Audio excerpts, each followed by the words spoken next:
చూస్ country delight, live better. ఇప్పుడే country delight app ని download చేసుకోండి. సో రాజేంద్ర నగర్ అంటే ఆల్మోస్ట్ ఎయిర్పోర్ట్ వెళ్ళే రూట్ లో, ఎయిర్పోర్ట్ కానీ అన్ని అమ్మేసుకొని ఏం లేకుండా హైదరాబాద్ సిటీకి వచ్చి ఈ రోజు ఒక half of the Rajendra Nagar కొనే స్థాయికి రాజ్యానంద్ వచ్చాడు అంటారు. అట్లా ఏం లేదు, రియల్ ఎస్టేట్ లో తిండికుంటే చాలు. మనిషి అనేవాడికి నైట్ తిన్నది అరగాలి, పొద్దునే 2 రావాలి. ఆడే కోటీశ్వరుడు. తిన్నది అరగాలి, నైట్ నిద్రపోవాలి, పొద్దున 2కు రావాలి. ఈ 3 ఉన్నవాడు కోటీశ్వరుడు నా నజర్లో. ఎన్ని వేల కోట్లు వేస్తే కదా, కొన్ని లక్షల మంది, కొన్ని కోట్ల మంది షుగర్ ఉండి, బీపీ ఉండి, క్యాన్సర్ ఉండి, తిండి లేక, తిండికి లేక గడ్డి తింటున్నారు. ఇవాళ మనం అన్ని మంచిగా తింటున్నాం, మంచిగా ఉంటున్నాం, నిద్ర వస్తుంది. నేనే కోటీశ్వరుని, నాకు డబ్బులు ఎందుకు? అవునా కదన్నా? ఓకే. ఏ కార్లో తిరుగుతారన్నా?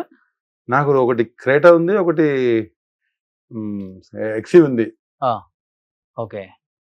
సో కార్లు బాగా కలెక్షన్ బాగా చేస్తారు. నాకు కారు, నాకు కారు, అంతే అంతే. ఆ కారు 10 years అయింది, ఈ కారు మనకి 5 years అయింది ఇప్పించి. ఎస్, నాకే కార్ల మీద ఇప్పుడు నా క్యారెక్టర్ చూసి ఇంకా కార్లు ఏది లేదు నాకు.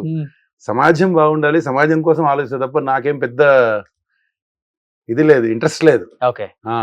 సిటీకి దూరంగా ఉంటున్నారు ఏంటి మీ కాలక్షేపం? ఆర్టిస్టులు కలవరు, కాలక్షేపం అంటే ఇంట్లోనే ఉంటారు? అక్కడ ఇంట్లోనే ఉంటాను. నాకు 2 times మెడిటేషన్ ఉంటది.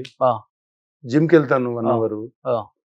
పొద్దున్న 5 గంటలకు గుడికి వెళ్తా, రోజు గుడికి వెళ్తా, టెంపుల్కి వెళ్తా, శివాలయం. ఎర్లీ మార్నింగ్ 3:45 లేచి 1 hour వర్కౌట్ అయిన తర్వాత ఇప్పుడు మళ్ళీ టెంపుల్. 5 గంటల తర్వాత యాజ్ యూజువల్ కన్స్ట్రక్షన్ సైట్స్ అంతే. షూటింగ్ ఉంటే షూటింగ్. ఇదే కాలక్షేపం. అంతే. మందు తాగడము, నాన్ వెజ్, మందు అన్ని ఏం లేవు. మందు తాగరు, నాన్ వెజ్ తినరు, నో సిగరెట్. ఏ మంచి అలవాటు లేవు నాకు. కానీ మిమ్మల్ని చూస్తే ఎవరు అనుకోరు కదా? అనుకోరు. అవును. ఫస్ట్ అడిగేది సిట్టింగ్ వేద్దాం అంటారా? అంటారు. అంటే ముందు చేసేవాడిని, ముందు అన్ని ఎప్పుడైతే అక్కడ స్వామివారి దగ్గరికి వెళ్ళాను మొత్తం కంప్లీట్ క్లోజ్.